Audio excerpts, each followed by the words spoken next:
வாரத்தில் 2 நாளாவது இந்த சூப்பர் வெஜிடபிளை கண்டிப்பாக உங்களோட பொரியல் வகைகளில் ஆட் பண்ணிக்கோங்க.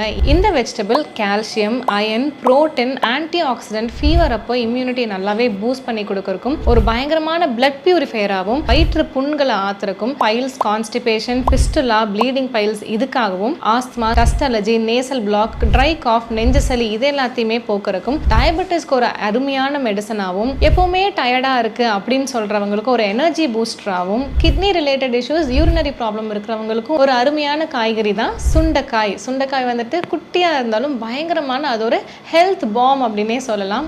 நோய் தீர்க்கும் காயாக வந்துட்டு சுண்டைக்காய் இவ்வளோ நன்மைகளை கொண்டது. மாசத்துக்கு 4 நாள் அப்படி இல்லைனா வாரத்துக்கு 2 நாள் அது இந்த சுண்டைக்காய் வந்துட்டு கம்மங்கூழ் குடிக்கும்போது சுண்டை வற்றலாவும் எடுக்கலாம். மோரில் வந்துட்டு சுண்டை வற்றல் சூர்ணம்னு நீங்கள் வந்துட்டு நாட்டு மருந்து கடையில் கேட்டிங்கன்னா கொடுப்பாங்க. அது ஒரு ஸ்பூன் போட்டு கூட நீங்கள் டெய்லி கொடுக்கலாம். ஸோ இந்த அருமையான காய்கறியை உங்களோட உணவில் ஆட் பண்ணுறதுக்கு மறந்துடாதீங்க.